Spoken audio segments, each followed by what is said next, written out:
5 غلطات بتعمليها بتوقعلك الاسبوع كله واسبوع. السلام عليكم ورحمة الله وبركاته. ازيكم عاملين ايه؟ يا رب تكونوا بخير وفي احسن الاحوال.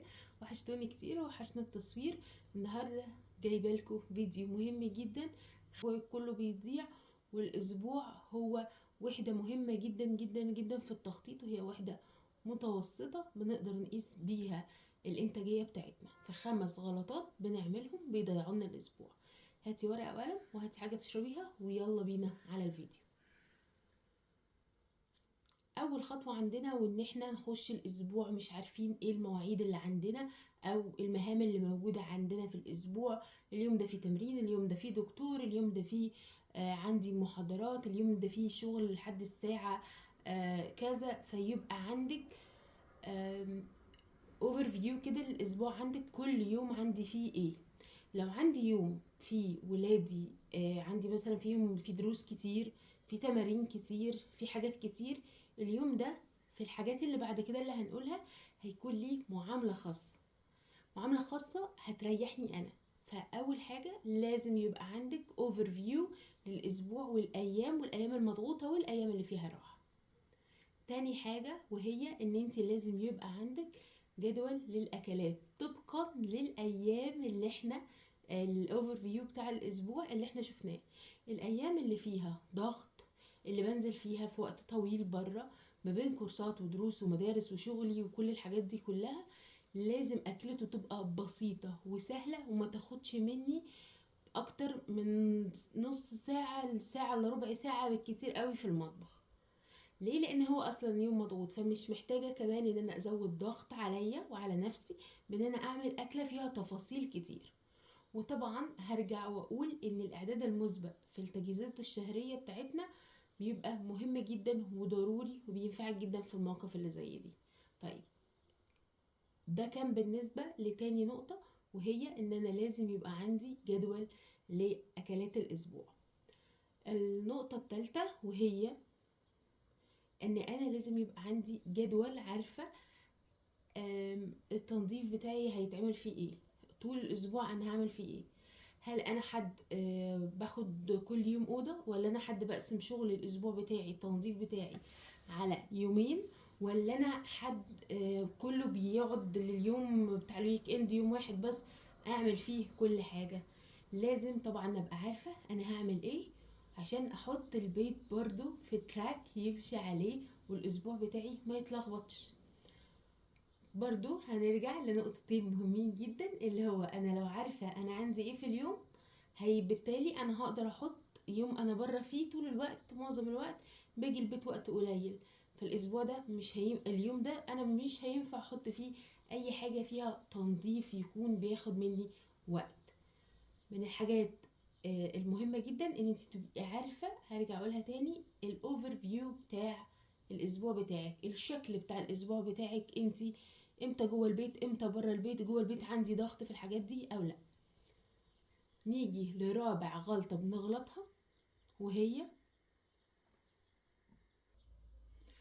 ان احنا ما بنبقاش عارفين اللبس اللي احنا هنلبسه طول الاسبوع.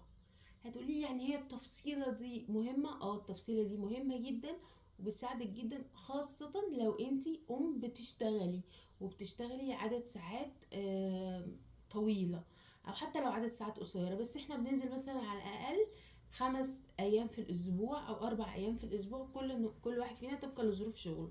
فلازم ابقى عارفة انا طول الاسبوع لابسة ايه، هلبس ايه، سبت حد اتنين تلات. انا عارفة كل الايام بتاعتي ايه اللبس بتاعي، من طرحة لجزمة للاكسسوري بتاعتي.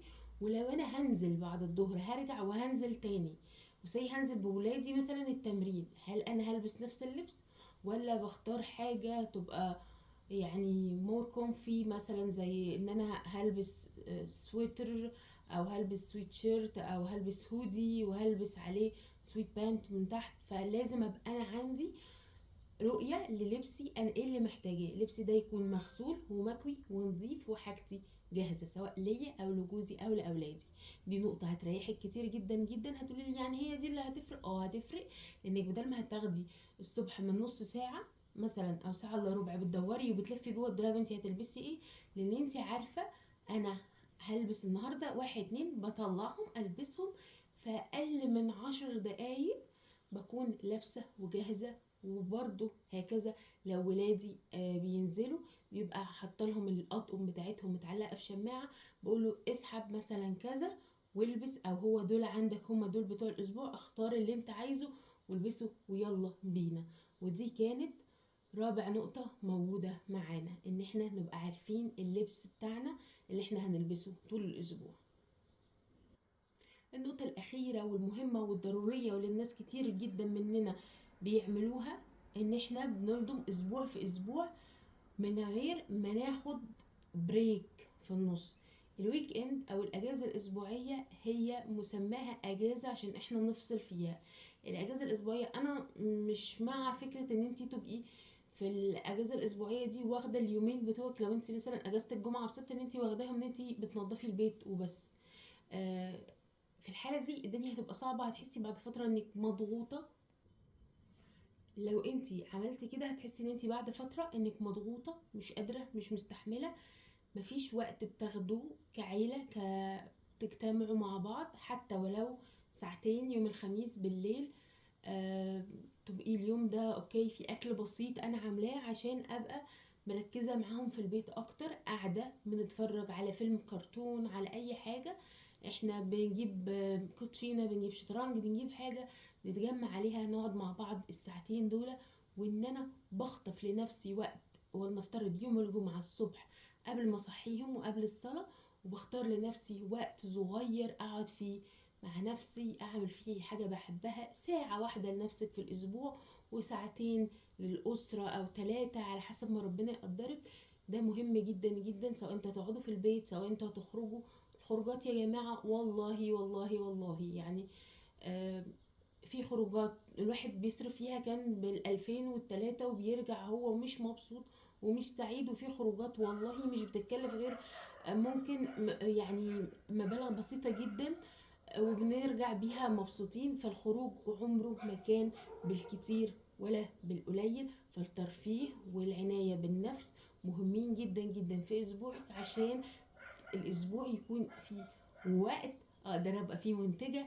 طول ما انا الدنيا متنظمة لحد كبير، الحد الكبير ده اللي هو انا لما بكتب بعرف بنسبة 70% بطبق اللي انا بقوله، من 70 ل 80%. ما حدش بيعمل ال100%، لان المثالية والكمال ده اولا هو لله سبحانه وتعالى، ثانيا احنا ما بنقدرش نعمل كده وما بنقدرش نكنترول كل حاجة حوالينا. ومش بنقدر نفضل يعني اصلا هي بتعطل، يعني هي في الحقيقه هي بتعطل ان احنا طول الوقت مستنيين ان كل حاجه تبقى بيرفكشن، ان البيت يبقى زي الفل وده يبقى لا. احنا نرضى بنظريه 80 20 او 70 30، بتخلي الدنيا كويسه بتقدري تنتجي فيها.